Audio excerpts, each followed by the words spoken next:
Welcome to The Source, where we combine the headlines with in-depth conversations with the newsmakers themselves. Today on the program, probing the death of a PMA cadet who allegedly died of hazing. We have to make the case as thorough as possible. Prompting calls to call hazing a heinous crime. Gawin mo nga heinous crime yan at responsible yung heads and all members. Tigil yan. Also, majority of Filipinos approve the government's war on drugs. Kung talagang may problema tayo sa pag-aabuso, lalabas sa survey yun. Amid drug recycling issues of the so-called ninja or narco cops. When they seize drugs, maybe half of that will be surrendered. The other ones are being kept either for future operations or the worst of it is they sell the drugs. Philippine National Police Chief Director General Oscar Albayalde joins us live.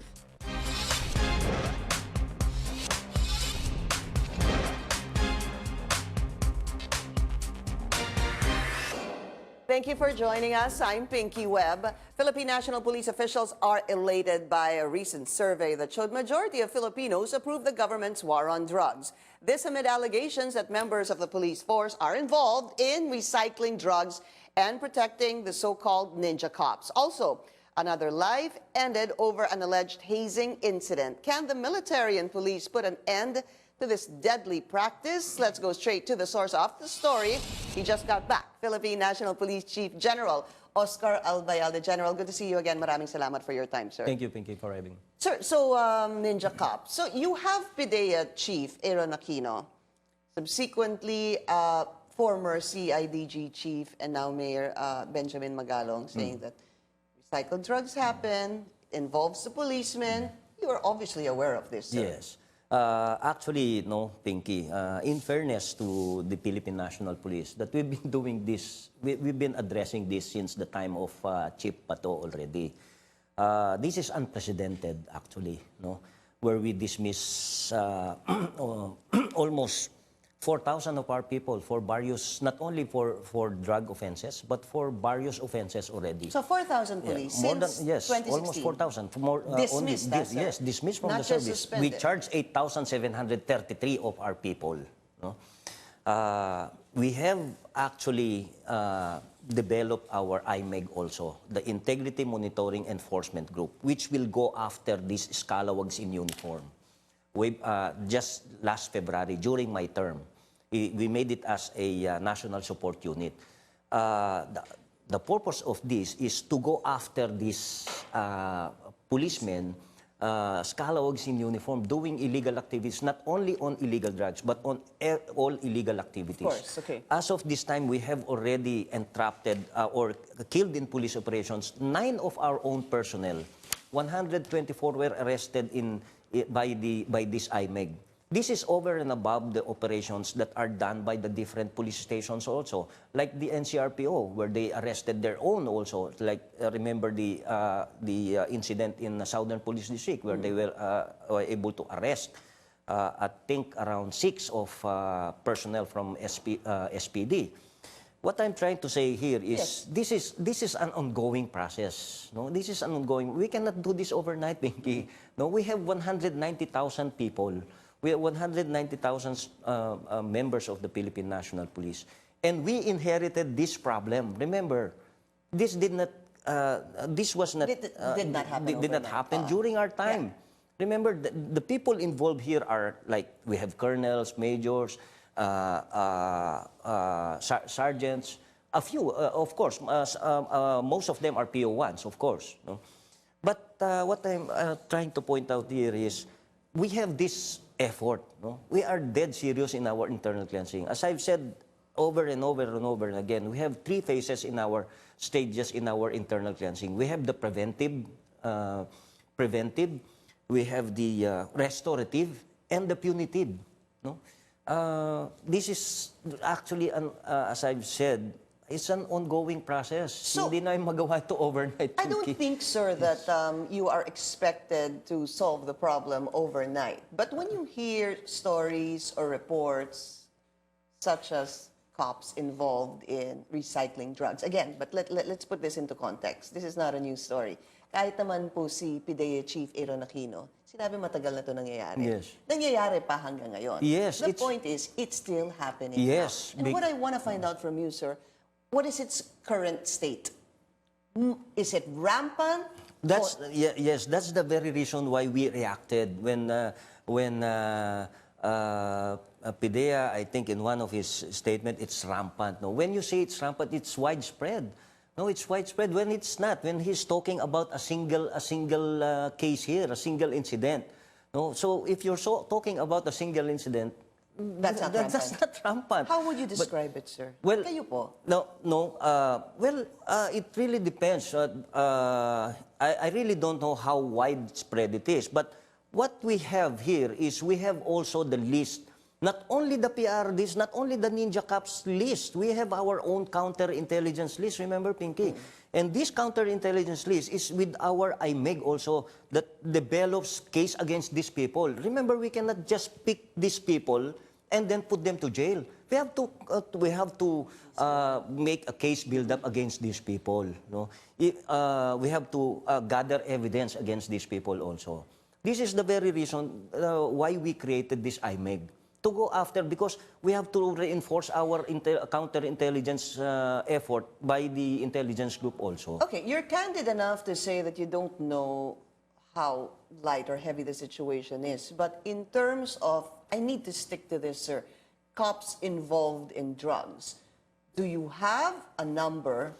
Hindi lang, kasi sir, pwedeng drugs na recycled drugs, pwedeng drug, meron pang isa eh, kidnap po. Yung Yes, extortion, that's another. Extortion, there's a Extortion, that's lot. another, So yes. when you just talk about Yes, extortion. drugs in general, Yes. do you have a number of cops involved in illegal drugs? In our counterintelligence, in our own internal counterintelligence, we have the 722 cops allegedly involved in illegal activities. Out of the 702, probably around 400 or 500 are involved in illegal drugs. Not on recycling, no, Not but only. also in extortion or hulidap, no.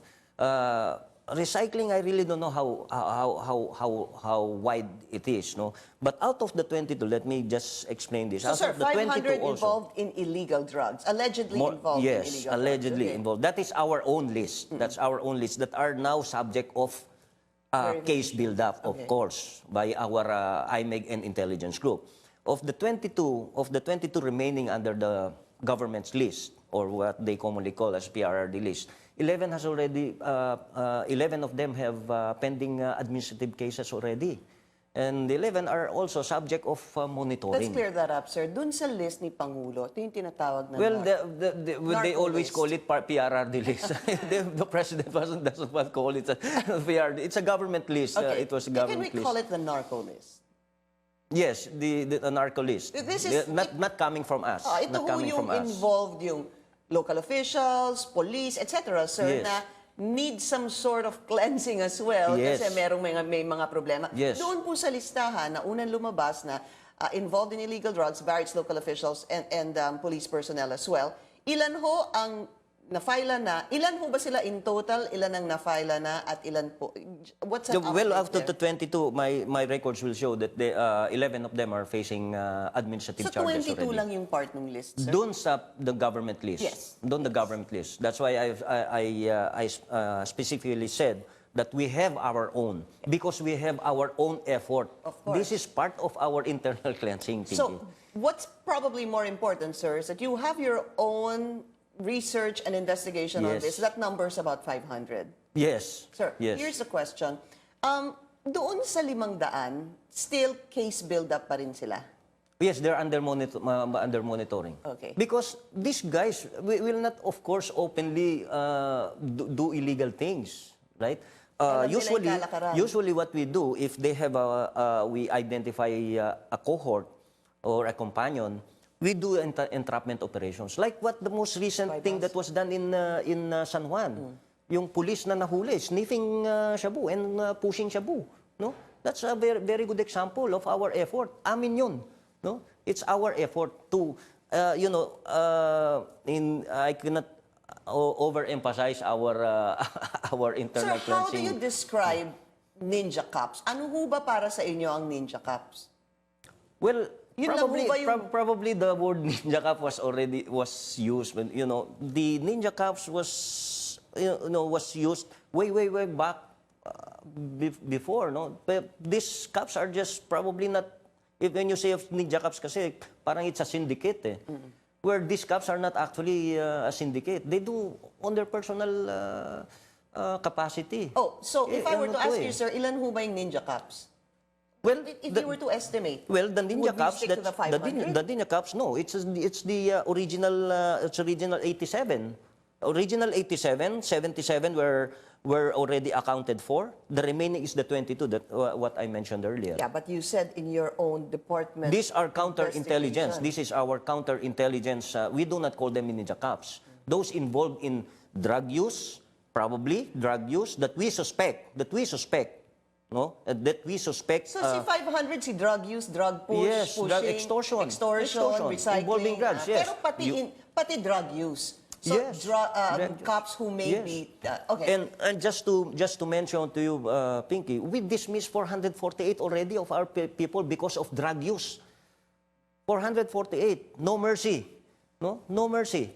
448 immediately because we conduct random drug tests in the Philippine National Police. That's a regular activity. So well and good, sir. But I need to go back to what is the topic really about cops involved in recycling. There's 2 points here, sir. They recycle the drugs. Ibig sabihin, pag nakahuli sila ng 5 kilos, they say we caught 2 or 3 and then they keep another 2. And then there's another one, sir, that they suspected drug suspects are freed for an amount as ransom, and then they put in another. that's extortion. A fall guy, no, sir? So, during the executive session, meron pong lumabas ng mga pangalan from Mayor Benjamin Magalong. Do you know, or do you have an idea who these cops are? No, because that was done in executive session. Correct, That's the sir. very reason why, if they have the names, we can have them and we can verify the incident, and we can verify these people on the status of this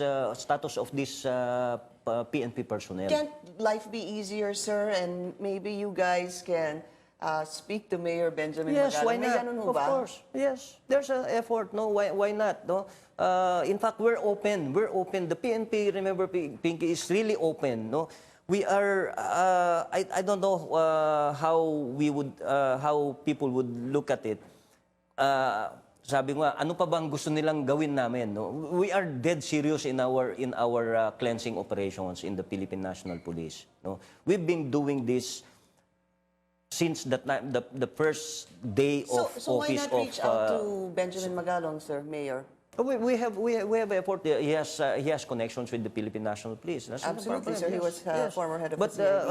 I don't know if he is willing, or he's probably give it to the Senate instead. Okay, because there is something we need to talk about before we go on a break. When Senator Richard Gordon was asked, gaano kataas yung hierarchy nitong officials involved, ang parang ano siya na 4. Tapos pumunta na po, sir, nagkaroon ng parang connection sa inyo. Why? Because there was a former case, sabi mo nga, ni-recycle to, you were suspended. So, kayo... No, I was not. Hindi ba na-prevent No, kayo, sir? no. Okay, let's clarify that. Let's clarify that, Pinky. No, for the end time, total na open mo, for the end time. The relief is we have relief like administrative relief. I think it was already also discussed by no less than the NAPOLCOM Vice Chairman, Attorney Casurao, yesterday. Administrative relief, meaning that to pave the way for an investigation. An impartial investigation. Impartial investigation. That's what happened to you? Yes, after the investigation, walang nakita. And then they charged these people that allegedly involved in this, like the planting of evidence. And the case of these people were also dismissed by the court, by the DOJ, Pinky. Okay. They were exonerated. The case against them was also Hindi kayo dismissed. si 4-star general. I really do not know. I really don't know if it's the PNP or in the Bucor, or I really do not know. All right, we'll be taking a short break. This is The Source on CNN Philippines. Please stay tuned.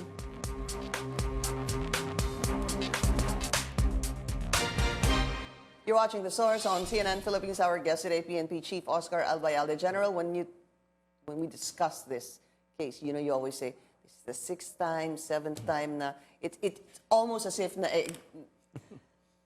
na-exasperate na ho kayo It's an ending. explain bakit ho ba sa palagay niyo lumalabas I don't ito? know. But you have an idea. I really Would you don't know. venture a guess? I really don't know. I'm retiring in the next on less than 2 months, Pinky. I really don't know. I don't know. Okay, so let me bring out a point of Senator Lacson. Meron daw siya nakuha mga documents that involved yung pong persons involved in 100 kilos of recycled shabu and 50 million peso ransom for the release of a suspected drug lord, sir. I don't know if this is another case, to be frank, sir, or do you have any information? I really do on not have any idea, Pinky, because I was not assigned here. I'm assigned in Region 3. I am really trying to research that incident. I don't know if the incident is about that incident in EDSA before, the hulid up in EDSA. Okay. Accordingly, those policemen were dismissed already in the service. Sabi po niya, the problem that seems to surface, sir, is that when somebody is involved in illegal, suspected to be involved in illegal drugs, they could be administratively suspended. That's 6 months. Yes. Tama ho, sir? Yes. Pagkatapos ng 6 months, maaari na silang makabalik sa trabaho. Oh yes, of course. Especially so if the criminal case is still pending. Because we can dismiss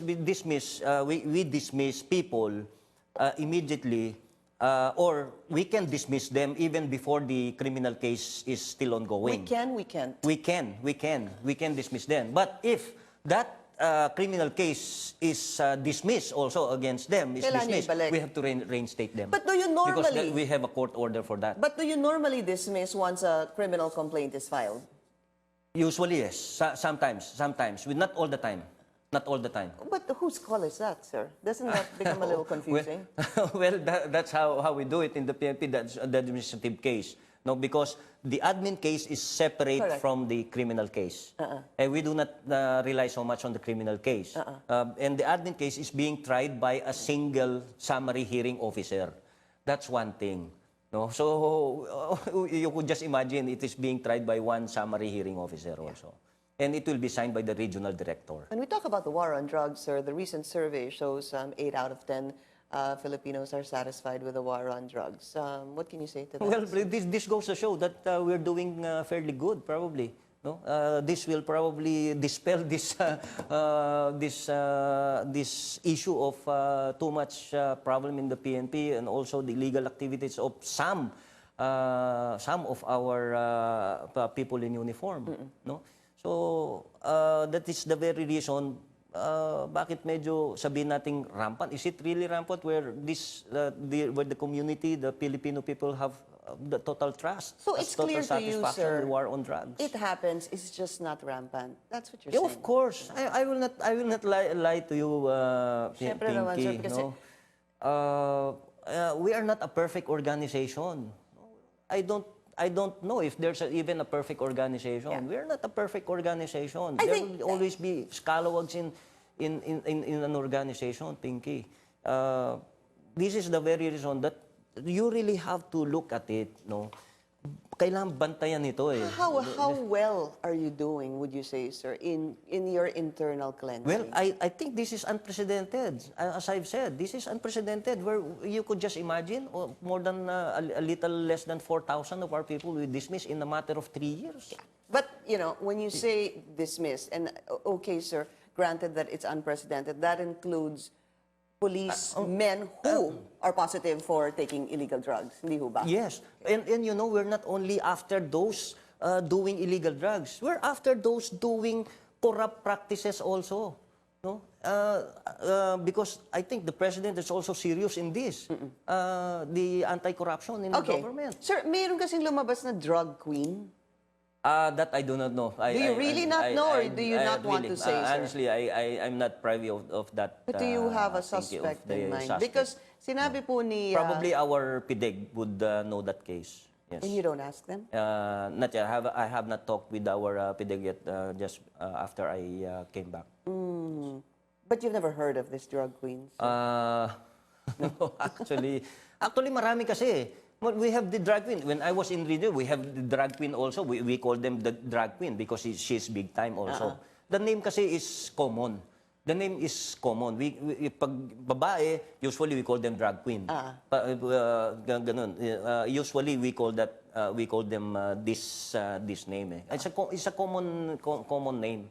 Kasi natawagin mo yung isang tao na ganun. Okay, just very briefly, I want to bring this in, sir. Senator Kiko Pangilinan was here yesterday and I asked him about the war on drugs. Sabi ko nga 8 out of 10 approve of the government's war on drugs or are satisfied with the government's war on drugs. Sabi niya, but you need to also look into the context kasi majority of Filipinos also would rather have drug suspects alive. Yes. So, yun naman po ang nagiging problema. Let's try to play that statement from Senator Kiko Pangilinan very quickly. More than 90% believe that the addicts and should not be killed. Dapat buhay. And over 80% are afraid they might get become collateral damage. There is a concern, and our own polling when we did our deep canvassing, the number one na hindi na magandang nangyayari sa Pilipinas ngayon is araw-araw ang patayan. So that is on the surface, that they approve of the war on drugs. But underneath that surface, there is a Are you saying we're missing the disconnect. context? Just a brief reaction on that, sir. Well, this is actually, Pinky, a part of our internal cleansing also. No? That is the very reason now. I'm not trying to say na mas ano ngayon, no? But we have less deaths now on our anti-drug operations. We have more arrests. If we compare yung during the time of Senator Bo, I'm not comparing, but para lang maliwanagan, no? Yes. During the time of Senator Boto, they have made arrests like 88,000. Now, 84,000. During my time, we made arrests almost 89,000. That's more than 4,000 arrests. Less than 2,000 deaths compared to nun sa ano. Why? Because just to show you we have records here. Even in our human rights, we're serious. The human rights violations of our policemen. So that every time that they do police operations, they do it within the bounds of the law. No, you could just imagine we charge 1,019 of our own for various human rights operations in relation to drug operations also. So, see, Is that since 2016 or since when you sat, sir? that's 2016. Since 2016. We have 376 cases, and we charge 1,019. That is more than the 204 cases filed by the Human Rights, over and above the 204 cases filed by the Human Rights Commission, with only around 300 of our personnel. Where we charge 1,019 of our personnel, Pinky. Charged them, and what happened, sir? Were they dismissed or probably just suspended? It's still ongoing. They're still ongoing for irregularity in the conduct, and also for like what happened in Rizal, where a 3-year-old You were here when we were yes, talking a about child that. was Killed. collateral damage yun, no? And we charge our people for murder, no? Hindi naman din natin tinutolerate. This is part actually yung aming internal cleansing. It's not only focused on this scalawags in uniform. Also those people that abuse their authority. Human rights violations at that, yes. sir. Darwin, a dormitorio died allegedly because of hazing. The PNP chief also admitted that he underwent hazing himself. We'll be talking about that after the break. This is The Source on CNN Philippines. Please stay tuned.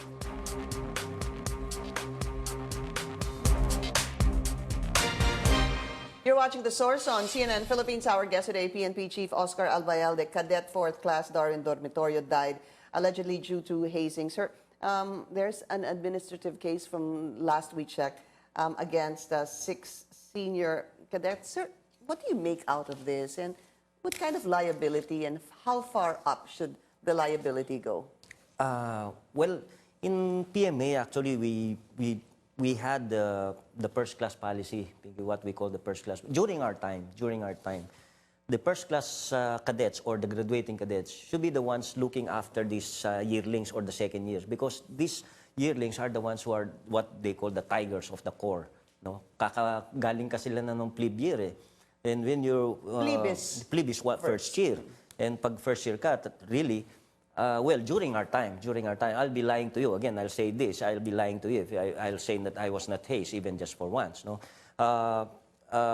Ito yung binabantayan kasi talaga. No? I think there should be a responsibility for the graduating cadets. And of course, probably the tactical officer and even the commandant of cadets.